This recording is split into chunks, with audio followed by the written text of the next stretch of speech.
Hello, welcome back to my channel, or welcome if you're new. My name is Laura, and today's video we're going to talk about my April TBR. Last month there were so many different readathons and different reading events going on, and I think I bit off a little bit more than I can chew, so I tried to be very selective for my April TBR and make it something that's really manageable for me. When it comes to a TBR, I'm typically the type of person that will actually stick to my TBR, with the exception that sometimes I just don't get to all of them. Sometimes they're a little too ambitious for the amount of reading that I'm actually able to accomplish for 1 month. So fingers crossed I can actually get to all of these books this month, and this is a pretty realistic one for me because I'm actually super excited about every single one of the books I'm going to talk about today. I'm going to start the month off by reading some cozy mysteries for the very first time, and I'm so excited about it. Since I have made my channel here on BookTube, I have found so many different BookTube creators that love cozies, and so I've taken some recommendations from several of those people, and I've come up with 3 cozy mysteries that I want to read for my very first time trying cozies. One of those is Buried in a Good Book by Tamara Berry. This is a book that I heard about from Tammy. Her channel name is called Believe in Your Shelf, and she described the opening scene in this as like raining body parts. I love the cover of this, and so I don't know, there was something about that visual that I just could not get out of my head, so I knew that this was one of the first ones that I wanted to try reading. The setup for this one is that Tess is a best-selling thriller author, and she and her daughter Gertrude have come to this rustic cabin in the woods that Tess inherited from her late grandfather after Tess's divorce was newly finalized. So I think they come to this cabin thinking this is going to be a fresh new start for them, but no sooner had they arrived to this cabin than it starts raining fish parts and body parts. And so they're kind of thrust in the middle of this murder investigation that Tess is going to try to solve. The next one I'm going to read is Crime and Poetry. This is by Amanda Flower. This is one of the magical bookshop mysteries, the first in that series.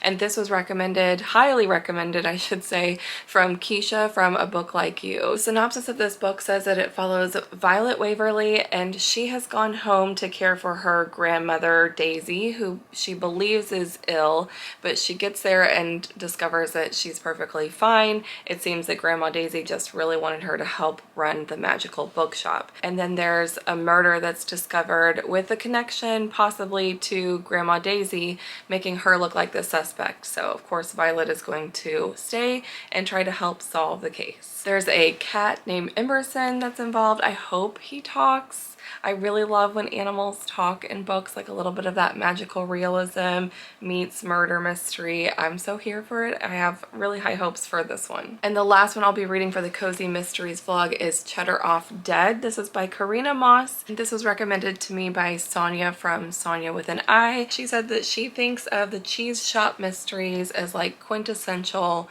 cozy mysteries. The setup of this book is that it follows cheesemonger Willa Bauer, and she has just opened her very own French-inspired cheese shop called Curds and Whey. She's determined to make this a successful career for herself, and she's visited by a food critic who then ends up dead. The critic was stabbed by a knife from Willa's cheese shop, so I assume that Willa is going to try to solve the murder to clear her name and save her cheese shop as well, save the reputation of both. And so that is a super exciting TBR, I think, for that Cozy Mysteries vlog. The entire month of April is known as Old School April. There's like a month-long readathon slash activity-a-thon, watch-a-thon with all the old school like 90s nostalgia vibes. Old School April was created by Kelsey from Slime and Slashers, but I actually heard about this through Kat from Kat's Novel Adventures video announcement for Old School April. Kat is one of many of the co-hosts, and there are different teams that are all the theme of Legends of the Hidden Temple. So I joined Kat on the team Silver Snakes, which is what she is a part of. What I love about the idea of Old School April is that while it's very like 90s nostalgia vibes, you don't have to read books from the 90s. There are so many different reading prompts that pretty much anything that you would want to pick up, every book that I read this month can count for points for this lighthearted competitive readathon that is Old School April. But also, my mom recently gave me a huge tote that is full of all of my childhood favorite chapter books that she had saved, including some Babysitter's Club and Goosebumps books. I think I might actually read these like with my kiddo, with my 7-year-old. She's almost 8, and I think that she could handle these. I don't know. I don't know if she can handle Goosebumps just yet. We'll see. We'll have to start reading it. If it seems like it's too much, then we'll stop. But this is the very first Goosebumps #1, and I think I remember this being my like favorite. I've read a bunch of them, but I loved Welcome to the Dead House. I remember this like super creepy house on the cover. It says Amanda and Josh think the house that they just moved into is weird, spooky, possibly haunted, and the town of Dark Falls is pretty strange too, but their parents don't believe them. You'll get used to it, they say. Go out and make some new friends. So Amanda and Josh do, but these new friends are not exactly what their parents had in mind, because they want to be friends forever. So excited to read that. And then the Babysitter's Club #1, Christy's Great Idea. This is the very first one in the original Babysitter's Club series. I couldn't believe that we still had this. This book was $2.75 in the US when it first came out. Christy thinks the Babysitter's Club is a great idea. She and her friends Claudia, Stacy, and Mary Ann all love taking care of kids, a club that will give them a chance to have lots of fun and make tons of money. But nobody counted on crank calls, oh my gosh. Uncontrollable 2-year-olds, wild pets, and parents who don't always tell the truth. And then there's Stacy, who's acting more and more mysterious. Having a Babysitter's Club isn't easy, but Christy and her friends aren't giving up until they get it right. And then my favorite of the Babysitter's Club is when they came out with the mystery versions. Do you remember these? This is the mystery #1, Stacy and the Missing Ring. It says America's favorite babysitters are detectives too. Stacy is shocked when the new family accuses her of stealing a valuable ring from them when she was babysitting. Stacy would never take anything from anyone. Even worse for the babysitters, the Gardellas are threatening to tell their other clients about the missing ring. Will everyone in Stony Brook think the babysitters are stealers? Not if Stacy can help it. She's gonna find out what happened to that missing ring. So those are my plans for Old School April specifically, but like I said, I will probably be reading these with my daughter. We like to read a couple chapters at night before bedtime, so that's where I'll probably do the majority of this reading. The next event that I want to participate in starts on April 8th and goes all the way through April 21st. It's a 2-week-long readathon called Randomathon, hosted by Macy at the Bright Side Girl. You guys have heard her name on this channel before. I love participating in her readathon. This month's readathon is all food themed, so I am so excited for it. Macy has several different reading prompts for this readathon, and so I want to try to get through all of them. The first reading prompt is set in a restaurant, and also on April 2nd, Amor Towles is coming out with his new short story collection called Table for Two Fictions. I loved The Lincoln Highway by Amor Towles. It was the last book that I read in the year 2023, and I thought he was a fantastic writer. I was so entertained by that story, so when I saw that he had a new release coming out in April and that it's all around like centered in a restaurant, I thought that that was perfect. On Goodreads it says that throughout the stories, 2 characters often find themselves sitting across a table for 2 where the direction of their futures may hinge upon what they say to each other next. I don't typically read a lot of short stories.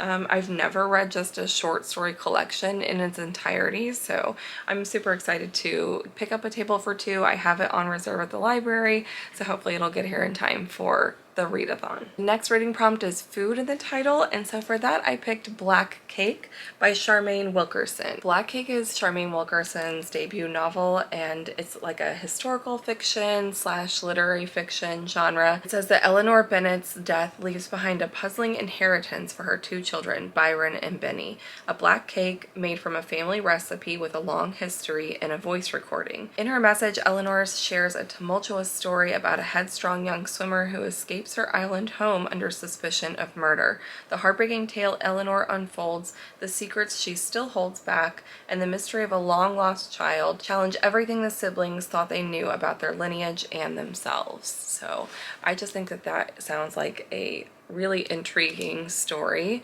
and I love reading debut novels. It does have a little bit of a food element there, and so I'm super excited to dive into that one. I love the next reading prompt because it's a book that features a recipe, and for that one I'm choosing The Magic of Lemon Drop Pie by Rachel Linden. This is a novel that was like highly praised, like 5-star glowing review from Hannah at the Teacher's TBR. The setup for this book is so intriguing. It says that Lolly Blanchard's life only seems to give her lemons.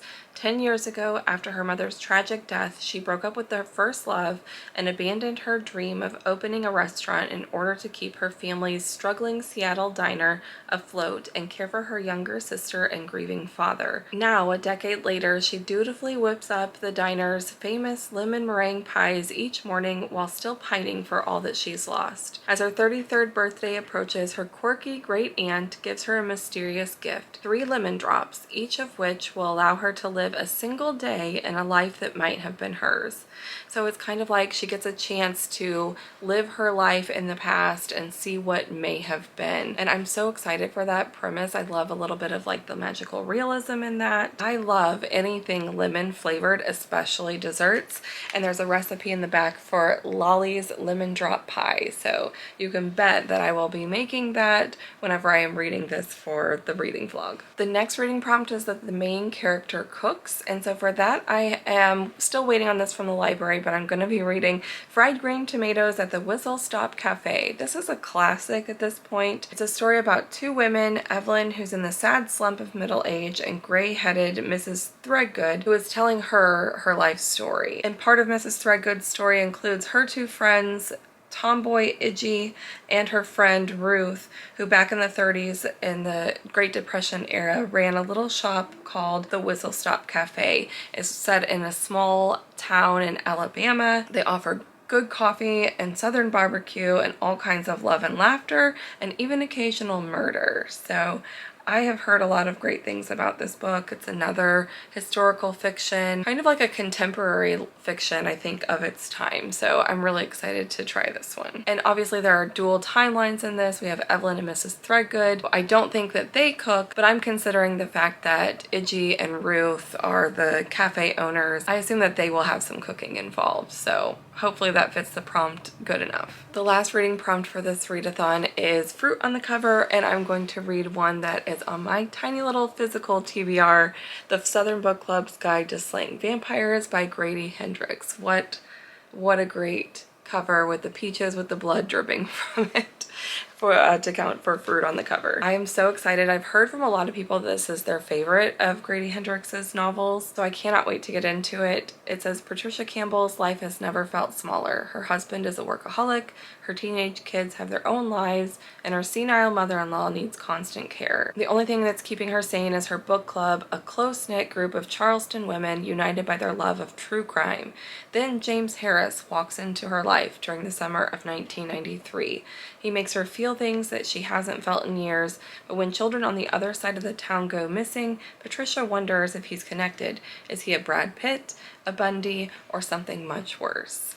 Super excited to read that one. There are a couple more books that I'm still waiting to get back from the library. They are on hold. I'm like several holds deep because they're both new release thrillers. I should be able to get my hands on a copy of them before the month of April is over, but it will definitely have to be like towards the end of April before I can probably get them. One of those is for the Sleep When I'm Dead book club hosted by Reading with Jess, and that is Murder Road by Simone St. James. And the other one is Listen for the Lie by Amy Tintera. I'm reading that one for also with Reading with Jess, but for her members only group club read on the Fable app. I really don't know too much about either one of those books. I just know that I'm going to be reading them with a group of people and that I always enjoy having discussions about books with. That is everything that I hope to be able to read in the month of April. Have you read any of these books? Let me know your thoughts if you have in the comments down below, or tell me the one that you're most excited for me to read so you can hear what I think about them. If you can't think of anything else to say and you want to leave me a comment anyway, just leave a little flower emoji. We're in the springtime. I've got my cute little spring Easter outfit on today. So that's going to be it for this video. Thank you so much for watching. Give it a thumbs up if you enjoyed it. Subscribe if you want to see more from me, and I'll see you again next time. Thanks for watching. Bye-bye.